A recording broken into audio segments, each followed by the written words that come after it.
Ahí estamos.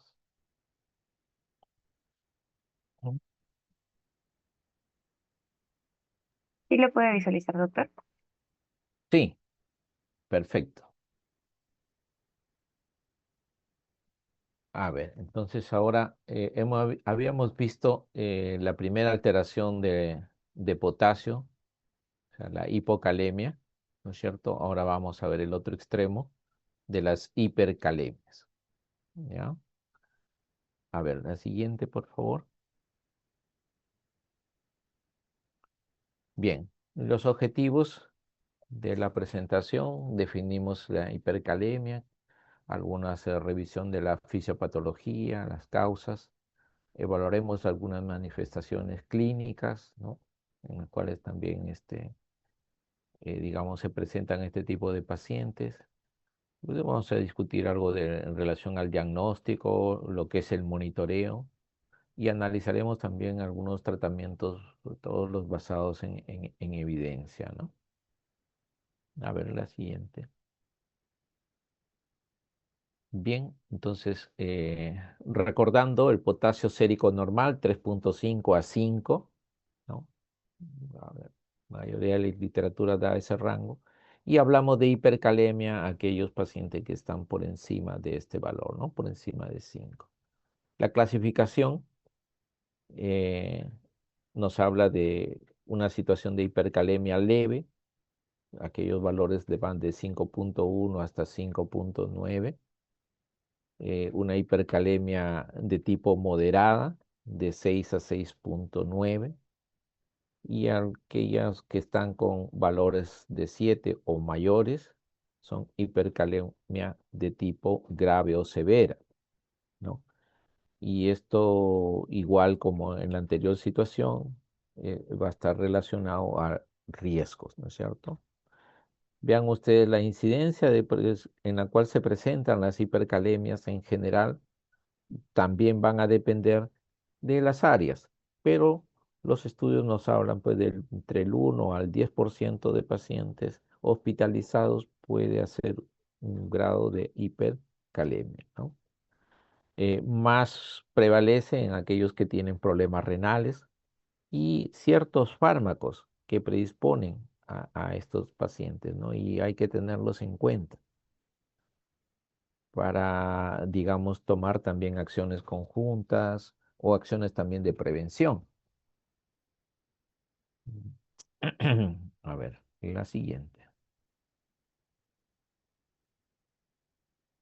Vean ustedes, hablamos un poquito también de nuevamente de la homeostasis y la fisiopatología, ¿no? Cerca del potasio.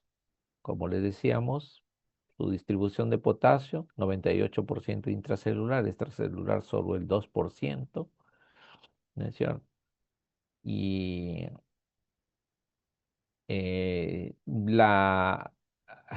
digamos, la homeostasis del potasio se va a mantener siempre y cuando se regulen o exista una regulación entre la función renal, digamos, la acción de la insulina, la catecolamina, ¿no es cierto?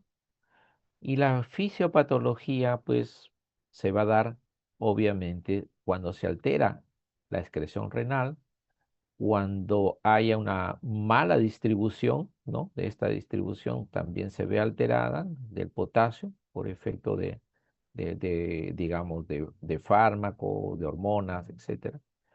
O, digamos, este paciente esté, pues, en un exceso de aporte, ¿no? Sobre todo los aportes exógenos, ¿no? A veces, nos excedemos digamos, en la administración, sobre todo las administraciones endovenosas, ¿no? Por eso que al inicio, no sé si ustedes recuerdan que cuando hablamos sobre los balances hídricos, cuánto es el aporte mínimo basal, los requerimientos mínimos, ¿no? De los electrolitos, esas situaciones hay que tenerlo siempre presente, porque en base a eso nosotros no buscamos pues extremos o salirnos de los ciertos rasgos, ¿no? Sobre todo en esos pacientes que tienen cierta predisposición a mayor desequilibrio o que no se pueden autorregular, ¿no? Como aquel paciente que ya tiene compromiso renal, ¿no? Al siguiente.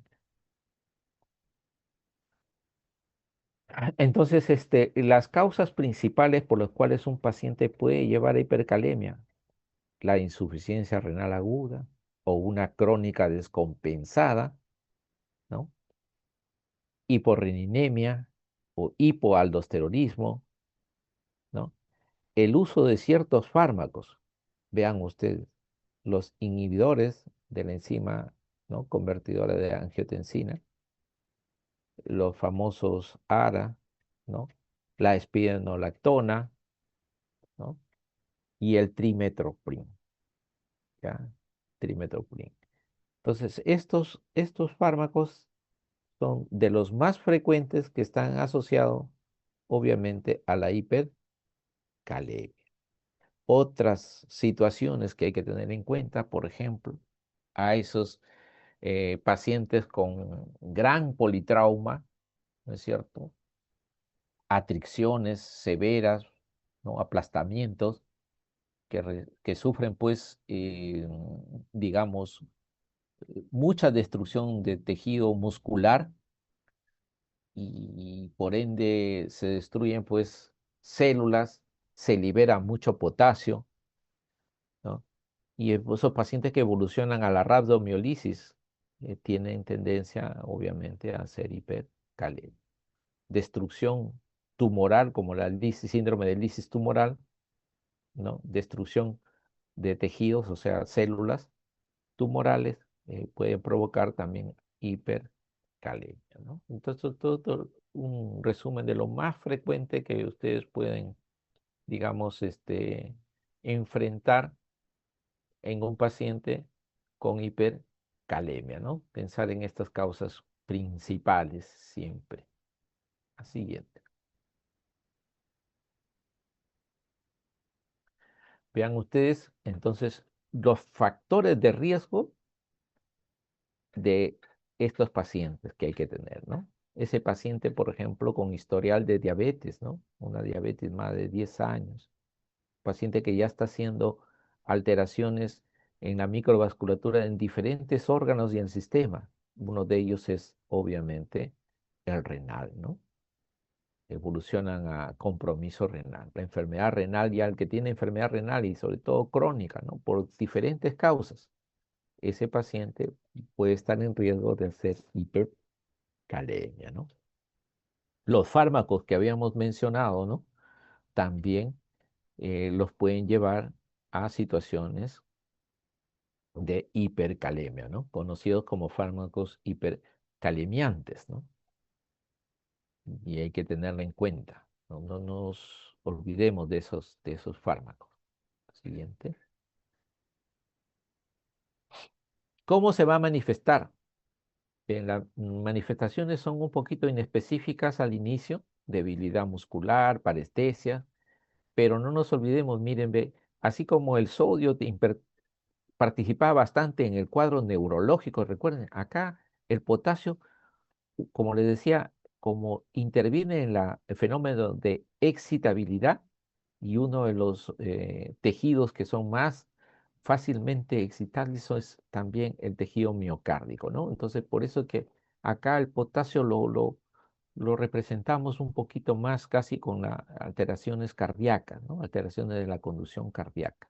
Y obviamente por la hipercalemia hay un riesgo de parada cardíaca, ¿no? La siguiente. Entonces, hay cambios en el electrocardiograma que van a ser graduales de acuerdo al grado de presentación de la hipercalemia, ¿no?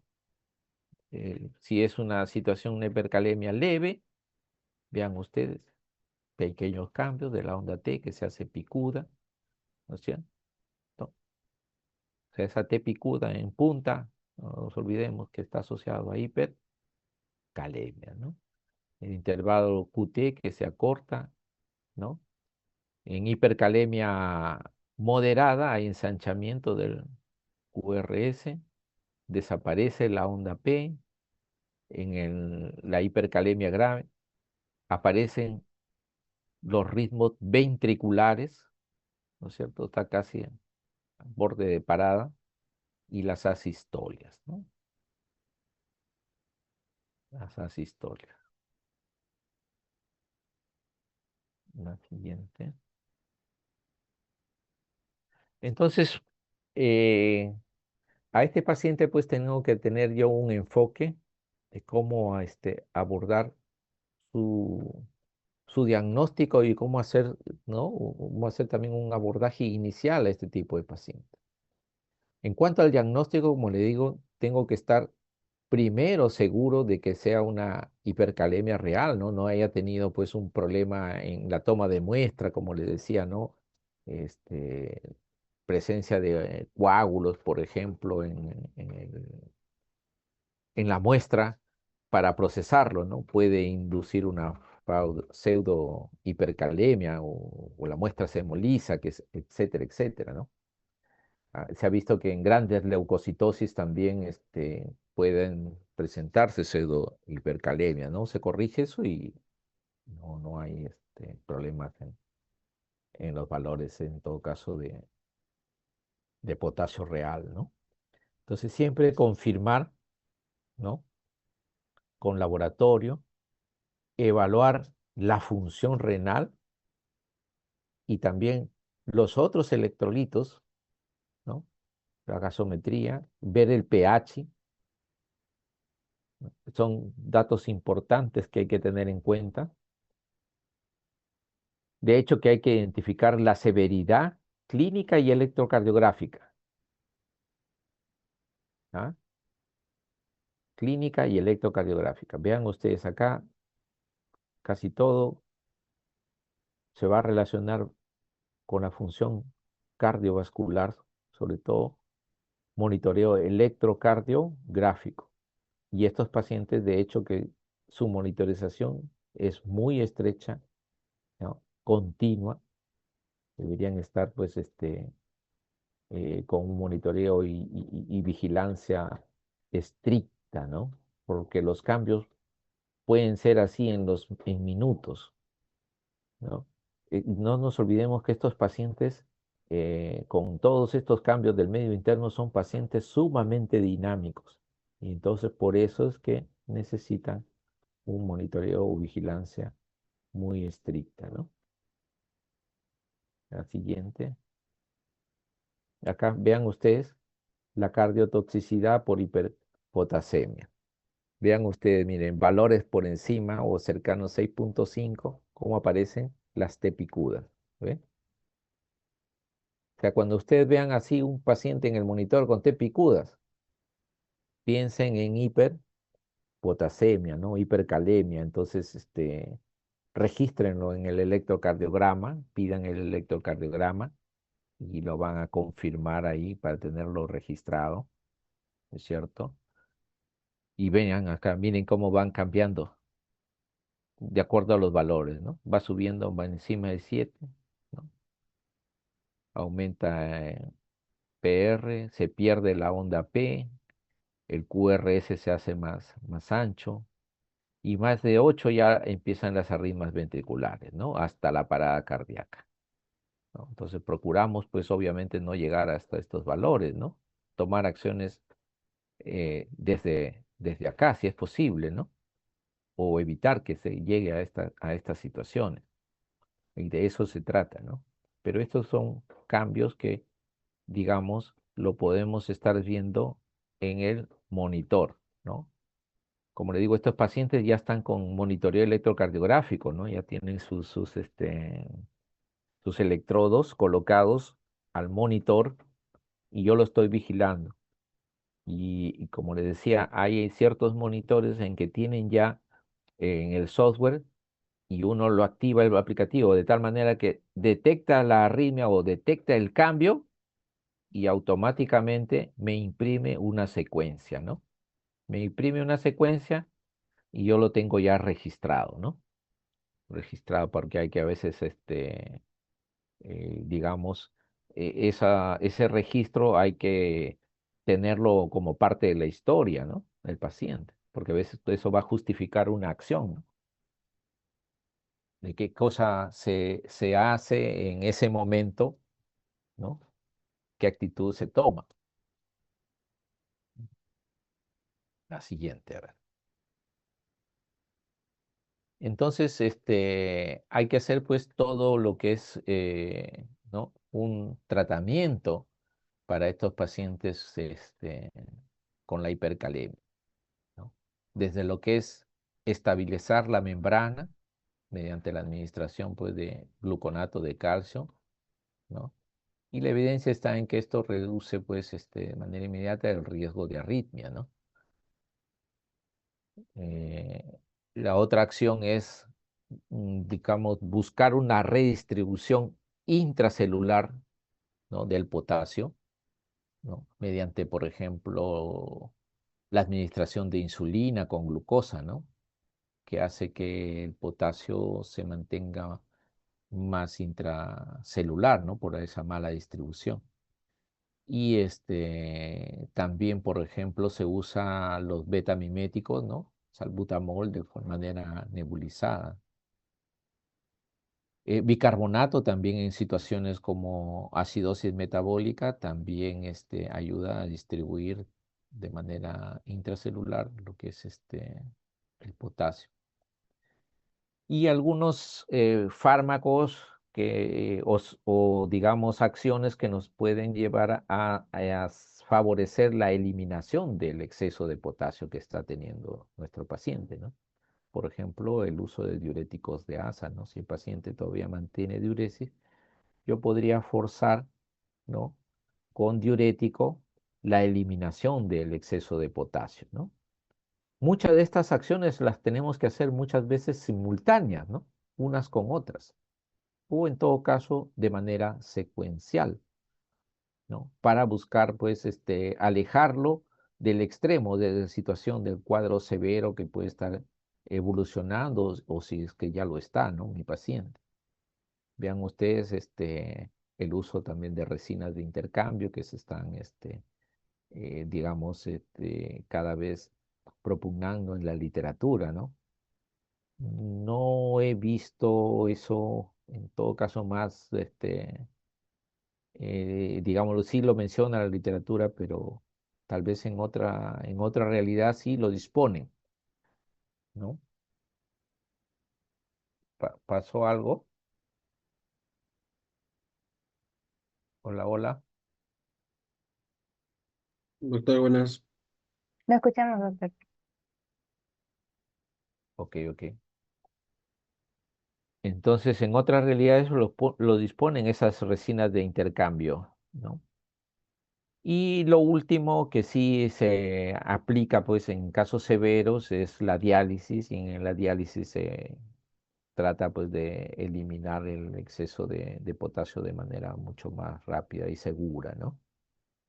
Entonces, muchos de estos pacientes podrían, pues, requerir, y hay que tenerlo en cuenta para tomar la mejor decisión y la mejor acción de manera también oportuna, ¿no? Como parte del componente de manejo en situación extrema de hipercalemia en nuestros pacientes, ¿no? Creo que hay otro acápite donde lo vamos a ir detallando cada uno de de estas acciones, me parece. La siguiente, a ver, vemos.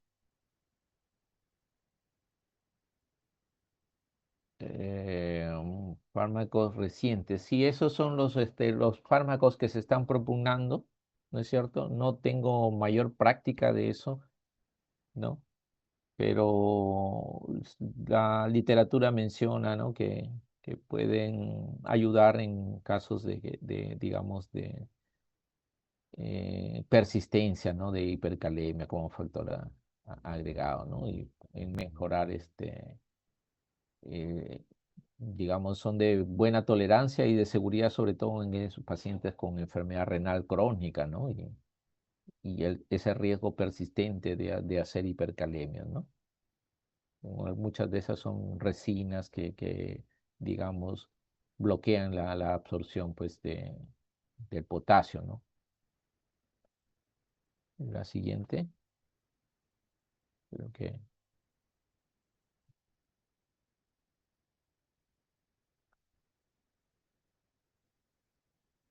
en hipercalemia crónica.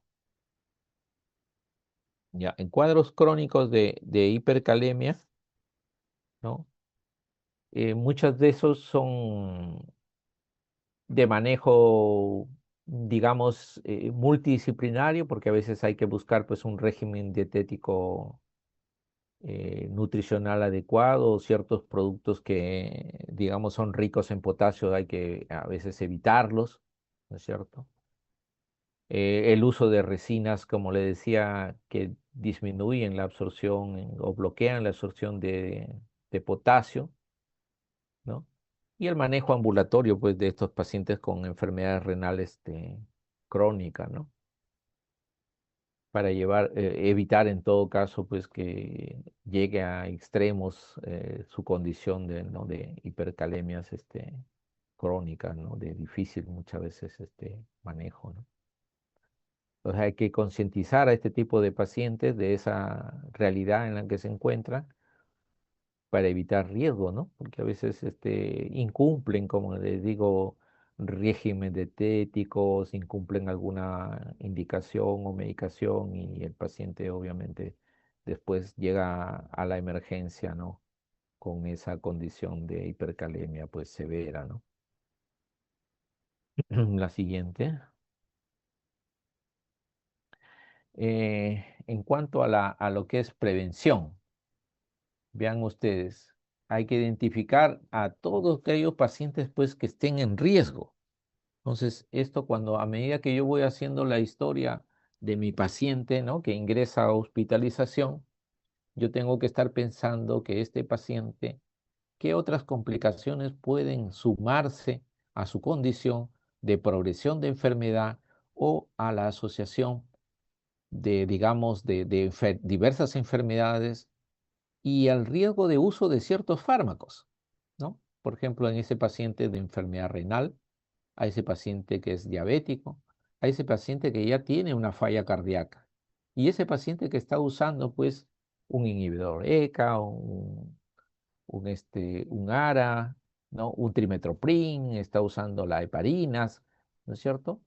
Todos son estos fármacos que nos pueden llevar a un riesgo de hipercalemia.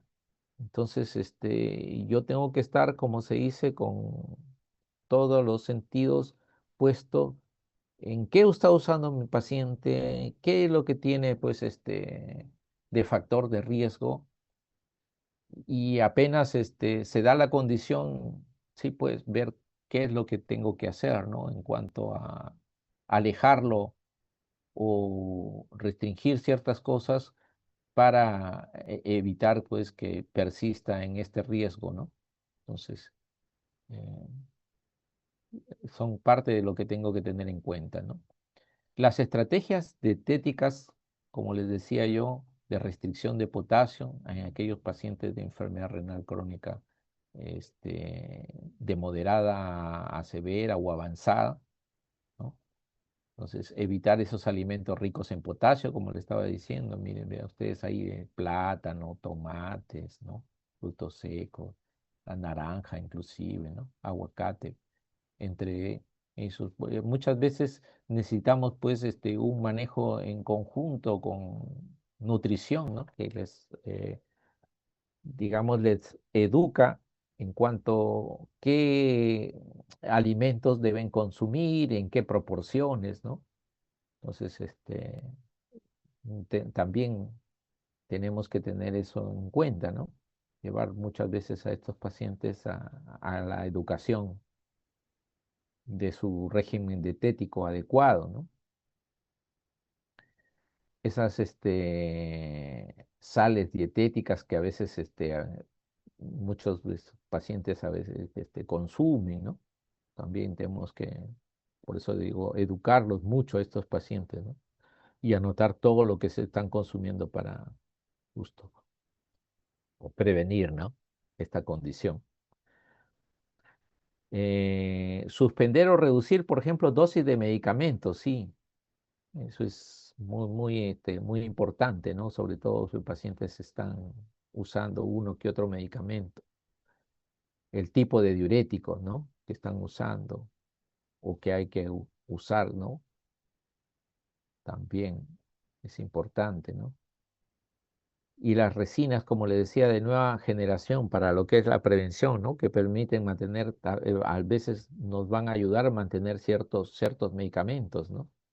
Sobre todo porque estos medicamentos llevan a un riesgo significativo de hipercalemia, ¿no? De hipercalemia recurrente, pero tal vez usando estas resinas, digamos, el riesgo se disminuye, ¿no? La siguiente, a ver. Bien, vean ustedes, acá vamos a presentar unos casitos que nos ayuden a, digamos, a aclarar un poquito más el enfoque y las terapias a nuestros pacientes, ¿no? Que se presentan como hipercalemia, ¿no? Si la hipercalemia es leve, vean ustedes, un paciente de varón, 50 años, lo hospitalizan por neumonía, pero estaba recibiendo trimethoprim sulfamethoxazol, ¿no? Entonces ahí vayan ustedes pensando o vayan tomando cuenta, ¿no? Eh, los factores de riesgo. El laboratorio tiene potasio 5.6, ¿ya? Potasio más de 5. La función renal se mantiene normal y el electrocardiograma no tiene alteraciones. ¿Mm? Vean ustedes. Entonces sí, estamos en un cuadro de hipercalemia leve. ¿Estamos? Entonces, acá, ¿qué nos pide? Identificar cuál es el factor causal de que este paciente, miren, es un paciente adulto joven, ¿no? 50 años, y que función renal es normal.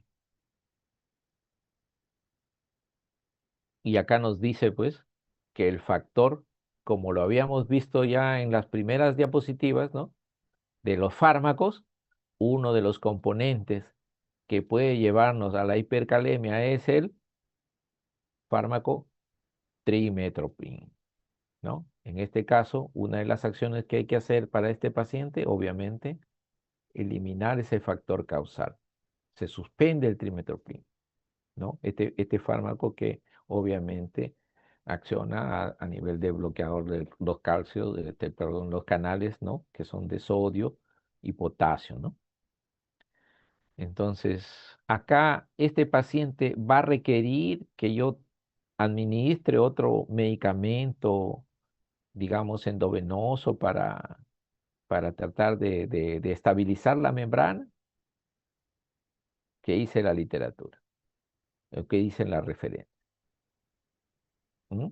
Recordemos que no hay alteración electrocardiográfica, ¿no? Yo lo tengo monitoreo, no veo alteraciones electrocardiográficas, no, es un cuadro leve, entonces, no. ¿Y qué medicamento era el que estabilizaba la membrana? ¿Recuerdan? Gluconato de calcio. Con El calcio, así es, el calcio como gluconato de calcio, ¿no es cierto? Pero entonces yo voy a echar mano al gluconato de calcio, no hay urgencia.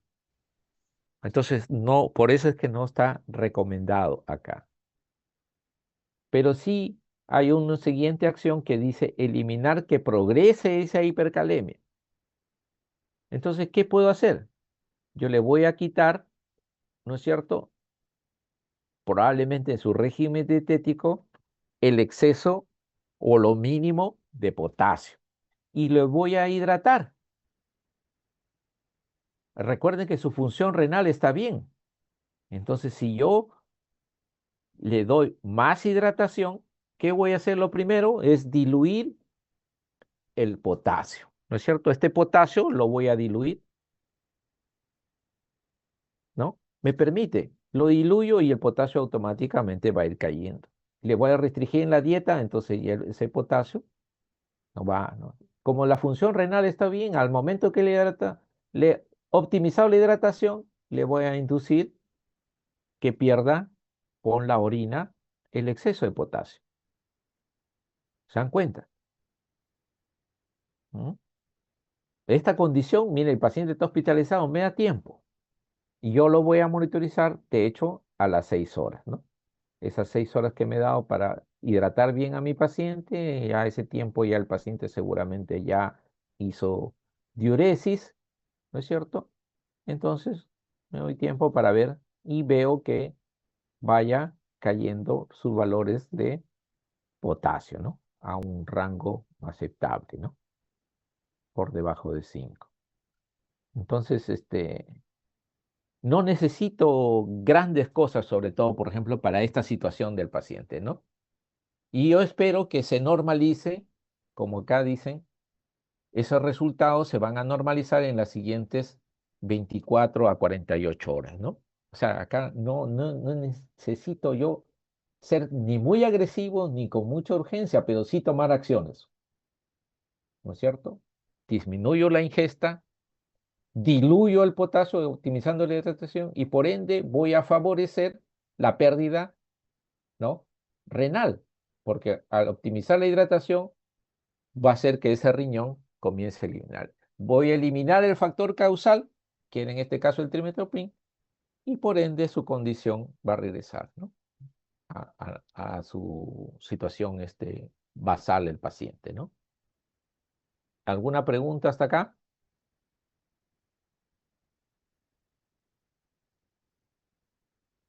¿Todo bien?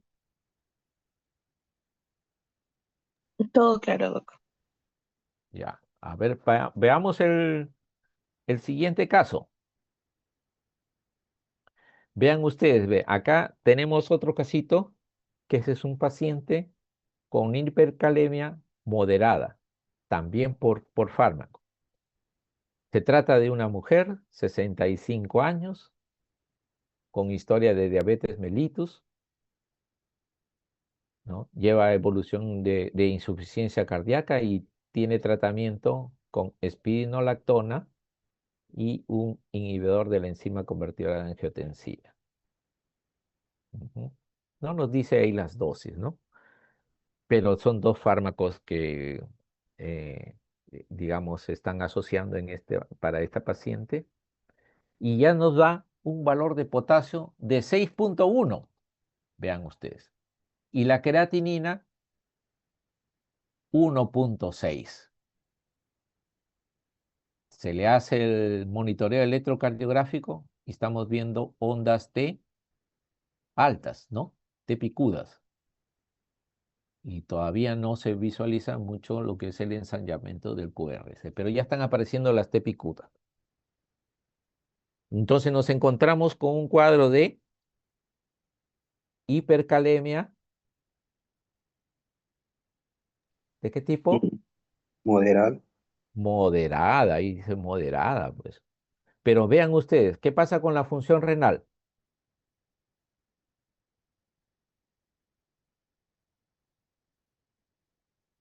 ¿Mm? ¿Quién me dice qué pasa con la función renal?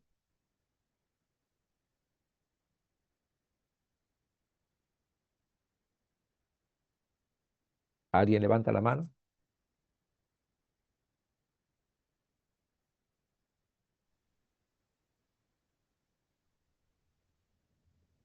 Está haciendo falla renal. Está haciendo, pues, compromiso renal, ¿no? La creatinina está alta, ¿no? Está alta la creatinina. Entonces, no nos olvidemos que el compromiso renal se va a dar en la evolución de una diabetes mellitus, ¿no es cierto? Sobre todo esas diabetes que son mal controladas, ¿no? Pero parte evolutiva de la enfermedad es justo al deterioro de la función renal.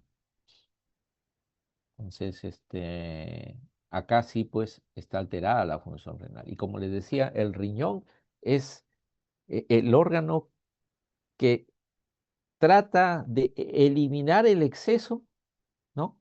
De potasio. Y en este paciente, por ejemplo, ¿qué factores de riesgo tenemos para la hipercalemia? El tratamiento con espironolactona. Y la enfermedad Ya, renal crónica. y la enfermedad renal crónica. ¿Qué más?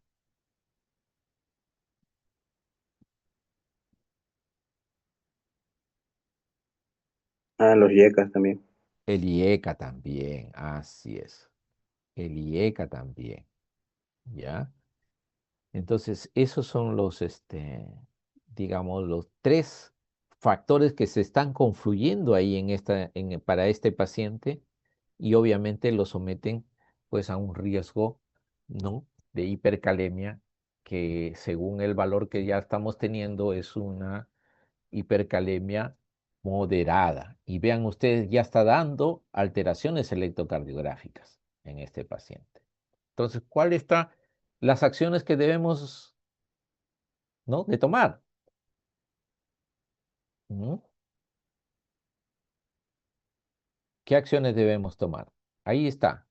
Primero es suspender, ¿no es cierto?, los fármacos como factores condicionantes o causantes, en este caso, de favorecer la hipercalemia.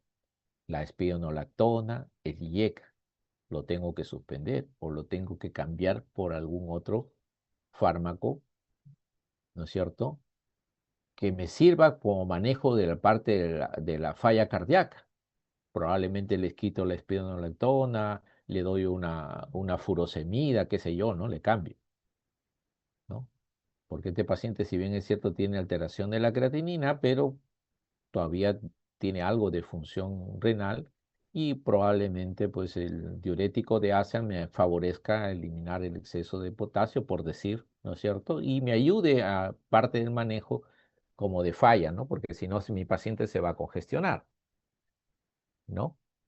Y lo otro, evaluar pues si requiere el IECA o otro fármaco, ¿no?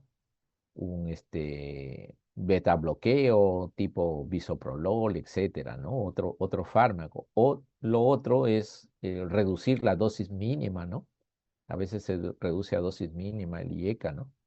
Entonces son, digamos, cosas que yo lo voy a ir interactuando de acuerdo a la condición de mi paciente, ¿no? De eso se trata. Pero acá, de acuerdo al valor, yo tengo que tomar otra acción, ¿no? Aparte que yo estoy suspendiendo, eso me va a tomar más tiempo para la corrección, pero ya yo tengo acá una situación de un paciente con hipercalemia moderada.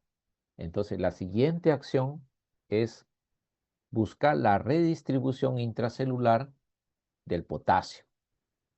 Y eso se logra usando insulina y glucosa, ¿no es cierto? ¿Para qué? Para que tanto la glucosa con participación de la insulina hagan que ese potasio ingrese a las células, ¿no es cierto? Ingrese a las células. Eh, de hecho que mi paciente lo podría estar sometiendo a un riesgo de hipoglicemia, por eso que hay que monitorizar al paciente, ¿no?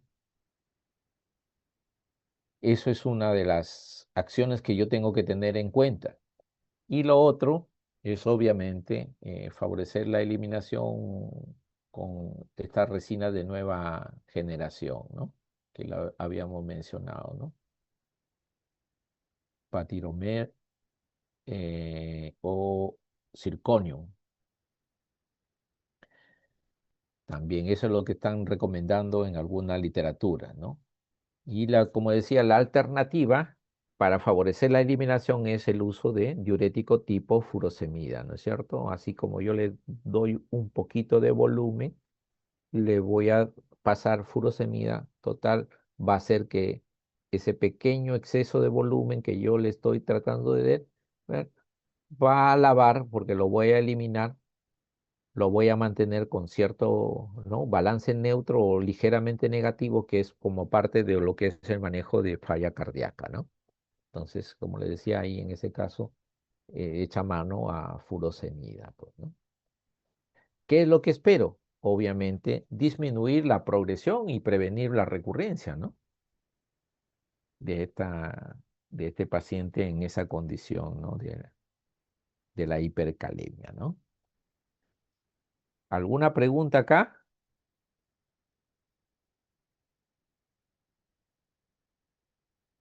No, todo claro. Doc, Doc, Sí. y en este caso, ¿tampoco se daría el estabilizador de membrana? Ah, muy buena tu pregunta. Mira que acá no lo recomienda. El estabilizador de membrana es una indicación para los casos extremos. Acá estamos yendo, mira, en escala. No, no, por eso que no te he puesto acá el estabilizador de membrana, ¿ya? Porque ese es el que tiene acción mucho más mediata, o sea, mucho más inmediata, perdón, ¿no? Entonces, te está colocando las otras medidas, pero muy bien tu observación. En la práctica, si tú lo vas viendo que esto te va tomando tiempo, muchas veces hemos echado mano, pero la recomendación, o sea, no te exige.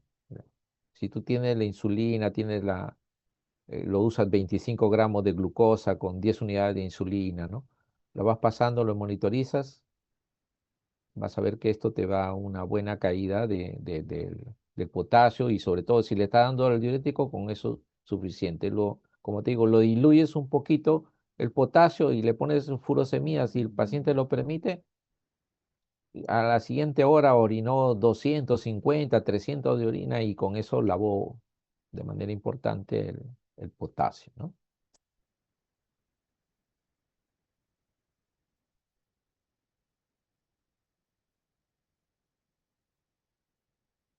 ¿Algún otro comentario, pregunta?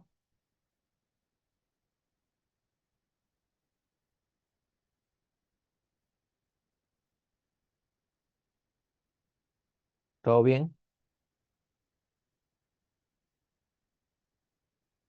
¿Entendido hasta acá? Sí, Para Doc. irnos para irnos a ver el caso más severo, ¿no? Aquel paciente pues con una hipercalemia grave, ¿no? Vean ustedes, en un paciente con insuficiencia renal crónica. Varón, 72 años, enfermedad renal con estadio 4 en tratamiento. También le están dando IECA a este paciente y el potasio en este caso está 7.2. Tiene una creatinina B de 3.8. ¿Ya? El electrocardiograma, aparte que tiene las T picudas, ya tiene el QRS ensanchado, ¿no? Mayor riesgo de parada. En este caso, vean ustedes justo lo que preguntó su compañero hace un rato, ¿no? Para este caso, sí ya va la condición de querer estabilizar la membrana, porque ya este paciente que ya está teniendo ese QRS ensanchado, me puede hacer parada. Y acá la acción de gluconato de calcio al 10%, ¿no es cierto? Viendo venoso en 2 a 3 minutos que se le administra, ¿no? Va a lograr el efecto, ¿no? Porque su inicio de acción es inmediato y eso está demostrado en esta guía, ¿no? Esta puede ser es la recomendación. Acá sí, la recomendación nos dice que acá sí hay que echar mano a gluconato de calcio. Ustedes van a encontrar en la literatura el cloruro de calcio, ¿ya? Que tiene mejor concentración, inclusive también para la reposición, también de los casos de hipocalcemia, pero no lo tenemos nosotros disponible. Hay un riesgo que se corre con ese tipo de fármaco a veces cuando hay extravasación. Y nosotros de todas maneras usamos gluconato de calcio con mejor seguridad y es el que tenemos en todo caso disponible, ¿no? Pero les comento a modo de que tal vez alguien por ahí lo lea, ¿no? Pero lo que tenemos nosotros disponible es el gluconato de calcio, ¿no? Al 10%. Y es lo que administramos a a nuestros pacientes, ¿no? Prácticamente es casi una administración en bolo, miren, en 2 o 3 minutos la estás administrando, ¿no? Lo diluyes a 20, ¿no? 10 mililitros más otros 10 mililitros de volumen y lo administras, ¿no? Eh, ¿Qué otra cosa más? Vean usted la condición de la severidad de la función renal, cómo pueda estar participando para el efecto, ¿no? del IECA que hace que eleve rápidamente el potasio en este paciente, ¿no? Y no se olviden de los cambios, vean, electrocardiográficos, ¿no? Van en suma. Seguimos la siguiente acción y acá lo da más explícito. Vean ustedes, la redistribución intracelular. Acá se usa insulina regular. La insulina cristalina regular se usa, como les decía, perdón, 10 unidades, 10 unidades de insulina regular. A estas 10 unidades de insulina regular le agregamos 25 gramos de glucosa, ¿no? 10 unidades por cada 25 gramos de glucosa. Y esto es lo que se administra, ¿no es cierto? Esta administración que se hace en la siguiente hora va a hacer que disminuya el potasio, miren, ve, 0,6 hasta 1. O sea, si disminuye 1 sería 6,2, ¿no? O sea, lo sacamos de la severidad de la hipercalemia al paciente, ¿no? Otro de los mecanismos que también se propugna es el salbutamol nebulizado o los inhaladores, ¿no es cierto? En esta dosis de 10 a 20 miligramos también puede hacer reducir, ¿no es cierto?, de 0,5 a 1 miliequivalente por litro los valores de potasio. Como le digo, en el paciente tratamos de que primero se estabilice la membrana y después comience a hacer su trabajo el resto de las acciones, ¿no? Por eso se hacen acciones casi simultáneas, ¿no? Va administrando el gluconato, que eso pasa en unos 3 minutos, ya se está preparando y se empieza la administración de la insulina, se va usando el salbutamol. Y si de acuerdo al valor, porque acá está 7,2, pero hay pacientes que ya están con 8, imagínense, entonces ya estoy llamando a, ¿no?, a nefrología para que, ¿no?, se active de una vez la diálisis en mi paciente, ¿no? Y se hace una diálisis urgente, ¿no? Porque, por ejemplo, acá, este paciente con este valor de creatinina y esa condición, o sea, no va a tener efecto, por ejemplo, acá el diurético, ¿no? La furosemida, ¿no? Y si yo le voy a pasar más volumen, lo voy a congestionar a mi paciente y al final probablemente voy a terminar intubando a mi paciente, ¿no? Porque ya hace rápido congestión pulmonar, ¿no? Entonces, las acciones, como le digo, tienen que ir más o menos concatenadas, pensadas en qué cosa le puede favorecer y tomar control lo más rápido posible y con la seguridad del caso también. Ujú. Entonces, ¿qué se espera? Hacer corrección, como le digo, rápida y sostenida. Disminuir ese riesgo de la arritmia, ¿no?, que está teniendo mi paciente. Es lo que yo espero con todas estas acciones eh, que voy a hacer para, digamos, tratar de controlar la situación de hipercalemia grave que está teniendo mi paciente.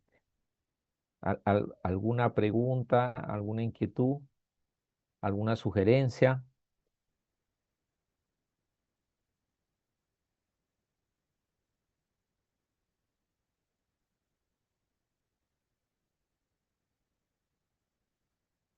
¿Cómo preparo los 25 gramos de glucosa? A ver, nadie ha preguntado, les preguntaré yo, a ver, a ustedes, a ver.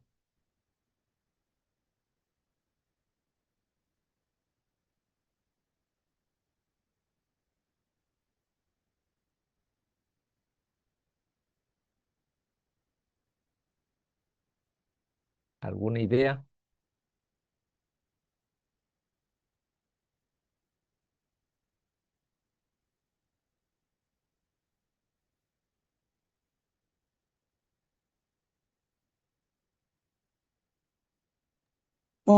Quizá con una solución al 5%, utilizaría 5 de esos solución es el 5%. Ya, el 5% significa 5 gramos en 100 mililitros, ¿no es cierto? Y yo necesito 25. O sea, significa que necesitaría 500, ¿no es cierto? Sí, que Porque serían tengo, 5 ampollas o 5 de esos que no, trae, ¿no? no, el suero glucosado viene al 5%. Quiere decir que cada 100 centímetros de suero tiene 5 gramos. ¿Estamos? Si son Sí, 200, tendrá 10 gramos. Si 10 son gramos. 300, tendrá 15 gramos. Ujú. Así sucesivamente. Si son En- 400, tendrá 20 gramos. Si son 500, tendrá 25 gramos. Entonces, en 500 de volumen de destroza al 5%, tengo los 25 gramos. ¿Estamos? Estamos. Ya. Pero imagínense ustedes, a este paciente que tiene insuficiencia renal, yo le voy a pasar esos 500 de volumen. ¿No les parece que es mucho? Si fuera otro paciente que no tuviera este grado de insuficiencia renal, que probablemente este paciente, no lo dice acá, pero probablemente este paciente no tampoco no tenga una diuresis, digamos, importante, ¿no? Porque este paciente, de hecho, que debe estar medio, digamos, oligúrico, ¿no? O su orina, pues, debe ser disminuida, ¿no? Entonces, este es un paciente que, como les decía, tiene riesgo de que se congestione rápidamente. Entonces, yo tengo que disminuir los volúmenes, ¿ya? Pero lo que tú has dicho es cierto, se puede hacer con eso. Si yo tuviera otro paciente que no tuviera ese riesgo, yo lo hago. Le doy 500 y le pongo ahí las 10 unidades de insulina cristalina, la regular, y entonces y le administro de manera segura a mi paciente, ¿no? Pero para este paciente yo tengo que disminuir volúmenes. Entonces, recuerden que también, por ejemplo, para el manejo de la hipoglicemia hay ampollas al 33%, o sea, son 33 gramos por 100 mililitros.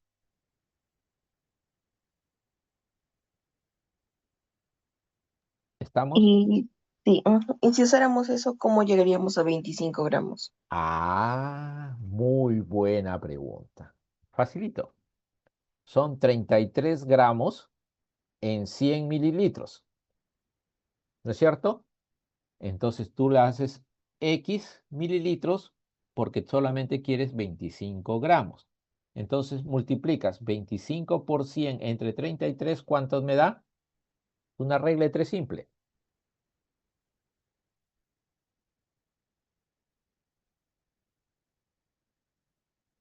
¿Cuánto me da? 75,75. ¿Ah?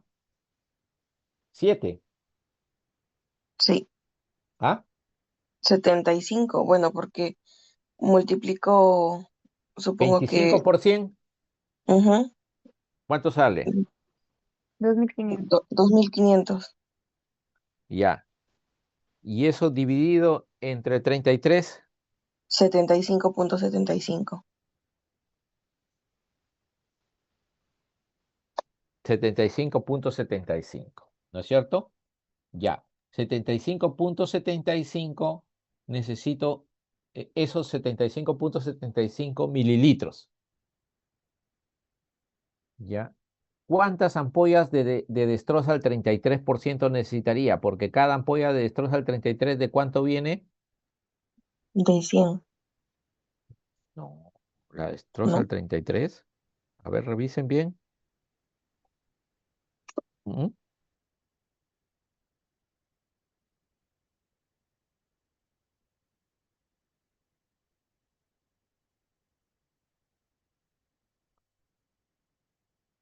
¿Cuántos mililitros traen?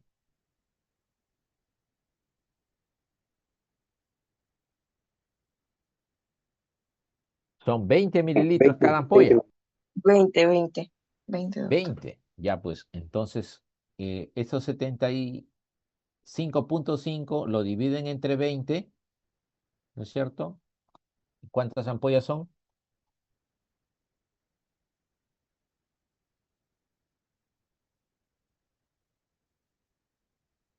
3.78.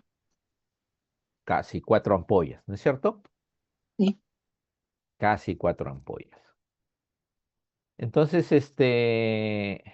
y nosotros hacemos eso. Le ponemos 4 a 5 ampollas si tú crees que tu paciente está en mayor riesgo de que te haga hipoglicemia. Le pones 5 ampollas. 5 ampollas por 20 hacen los 100 mililitros. ¿No es cierto? Ahí le pones las 10 unidades de insulina y eso lo pasas. ¿Cuánto volumen le vas a pasar? Solamente le vas a pasar 100 mililitros de volumen, nada más. Y ya no le vas a pasar la diferencia en la otra que le pasabas, pues, 500, ¿no? ¿Te das cuenta? ¿Estamos? Sí, doctor. Claro. ¿Mm? ¿Se Sí, dan Sí, cuenta? doctor. doctor. ¿Se dan cuenta? O sea, nuestras matemáticas no sirven para eso, para esos detalles, ¿no? De que hacer las cosas más prácticas. Y lo importante es que ustedes sepan cómo hacerlo, cómo conseguir el dato, ¿ya? Porque cuando estén en la emergencia, cuando estén con la situación, o sea, va a ver, oye, ¿cómo lo preparo? ¿No? Enfermería le va a preguntar, ¿no? Y es bueno que, o sea, se vayan habituando un poquito a estos detalles y ya lo vayan, ¿no? Vayan encontrando el camino, cómo se hace, ¿ya? Después es muy importante que ustedes sepan la secuencia. Vean ustedes acá en hipercalemia grave, si yo necesito estabilizar la membrana, ¿ya? Entonces ahí sí administro mi gluconato de calcio. Ahí sí tengo que tener preparado también ahí de inmediatamente mis 10 unidades de insulina cristalina con esos 25 gramos, como mínimo 25 gramos, ¿no? De glucosa para infundirlo en la siguiente hora y hacer que baje, miren, ¿no? En ese rango de 0.6 a 1 miliequivalente bajará el potasio en mi paciente, ¿no es cierto? Y esto en promedio me va a hacer que baje, pero mi paciente todavía con esos valores va a estar todavía en rango de severidad. Entonces, yo quiero sacarlo de acá cuanto antes y de manera segura. Entonces, acuérdense que todos estos son estimados, ¿no es cierto? Y entonces yo no voy a esperar a la siguiente hora para ver qué pasa. No, yo ya accioné todo, inclusive llamé al nefrólogo para que se prepare para una diálisis en mi paciente, ¿no es cierto? Entonces, todas estas acciones, como les digo, las tengo que pensar y las tengo que activar de manera simultánea, ¿no? ¿Estamos? ¿Están ahí? Sí, ¿Todo doctor. bien? Sí, doctor. Sí, doctor. Sí. Sí, doctor. ¿Se entendió? Sí, doctor. Ya, a ver, vamos a la siguiente entonces. Bueno, hemos repasado los tres momentos, ¿no es cierto? Hipocalemia leve, hipocalemia moderada, hipocalemia severa, ¿no? Para que ustedes tengan más o menos, digamos, todo ese bagaje de alternativas, cómo hacer el manejo secuencial, ¿no? Y de acuerdo a la situación. Entonces, no nos olvidemos, pues, que la hipercalemia sí, pues, es una urgencia médica, ¿no es cierto? De acuerdo a la severidad, mi paciente va a tener mayor grado de riesgo cardiovascular, de hacer parada, ¿no? Vean ustedes cómo van haciendo los cambios electrocardiográficos y el complejo QRS se va ensanchando y ya se termina en una parada, mi paciente. Entonces yo no voy a esperar eso, sino tengo que tomar toda la secuencia de acciones. O sea, por eso lo hace como toda una urgencia médica, donde el electrocardiograma va a guiar mis decisiones, ¿no es cierto? En resumen, ustedes han visto que los cambios electrocardiográficos, ¿no es cierto? Junto con el valor, de hecho, pero el cambio electrocardiográfico es casi mandatorio. Por eso que tengo que estar este paciente bajo un estricto monitoreo electrocardiográfico. Así como hago el monitoreo electrocardiográfico para el diagnóstico, debo mantener el monitoreo electrocardiográfico durante la terapia, todo el tiempo de terapia, hasta que se estabilice mi paciente. Ujú. De eso se trata, ¿no? Entonces, y lo otro, para remarcar una vez más, el tratamiento va a requerir de todas una secuencia de medidas combinadas. No es que le doy uno y espero, no. Tengo que concatenar todas las medidas de manera simultánea. ¿Estamos? Sí, doctor. Bien, chicos, ¿alguna pregunta?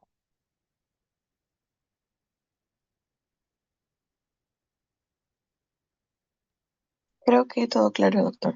Todo claro. ¿Sí? ¿Se entendió?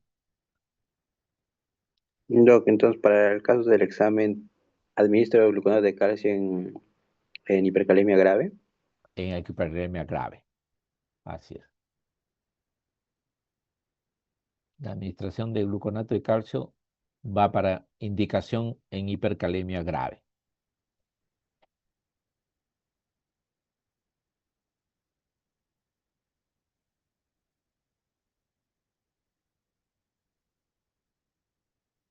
¿Y cómo les ha ido con sus ejercicios? ¿Cómo les ha ido en el examen? Bien, doctor, gracias. ¿Sí? ¿Todo bien? Sí, Sí, doctor, muchas gracias. sí, muy bien. Ya. Y acá tenemos, creo que mañana también tenemos. Sí, doctor, el día de mañana también tenemos, pero es un poco más tarde. Sí, ¿a qué horas empezamos mañana? A ver, en un momento, me parece que es a las 10:20. Sí, mañana es a las 10:20, 10:20 hasta la 1. hasta la 1. Entonces mañana vamos a tener más tiempo, porque mire, yo pensé hoy día también tocar los otros, otros trastornos electrolíticos, pero la verdad que se ha ido el tiempo, se va. Correremos un poquito, pero ya les pasé eso. Vamos a hablar un poquito sobre magnesio y sobre fósforo, que son los otros electrolitos que también juegan una importancia, ¿ya? Básicamente para que tengan una pincelada, ¿no? De cómo interactúan los diferentes electrolitos, ¿no? Vamos ahí a reforzar un poquito lo de magnesio. Vamos a reforzar un poquito fundamentalmente lo de calcio, ¿no? Lo de fósforo, una pincelada, porque muy excepcionalmente lo van a ver. Nosotros lo vemos más en esos pacientes, obviamente críticos que están ahí, pero sí los otros sí lo van a ver, las hipocalcemias, las hipomagnesemias, ¿no? Eso sí los van a ver en algún momento. Y hay que pensarlos, y hay que saber más o menos actuar. Como les decía acá, en casos, por ejemplo, de hipocal- hipocalemia, hay que pensar que puede estar asociado a la hipomagnesemia, ¿no? Entonces hay que ver cómo hacer. En aquellos pacientes, por ejemplo, las gestantes, ¿no? Las gestantes que por el caso de eclampsia o preeclampsia que reciben infusiones de magnesio, ¿no? 4 gramos y siguen, entonces los sometemos a un riesgo de hipermagnesemia. Entonces también hay que ver cómo manejar esas situaciones. Ujú. Ya, entonces, esas cositas un poquito que lo vamos a tocar, ¿ya? Yo le dejo ahí la diapositiva y ya lo veremos en la próxima y en la próxima entraremos una parte introductoria a lo que es el equilibrio ácido básico para dejar las últimas, creo que son ya sobre eh, acidosis, alcalosis, ¿no? Y los trastornos ácido básicos. ¿Estamos? Que Sí, será doctor. el viernes, Listo, ¿no? sí. Mañana, mañana también nos vamos a ver por esta vía, ¿no? Sí, doctor, mañana también es virtual. Mañana es virtual. Ya, si no hay preguntas,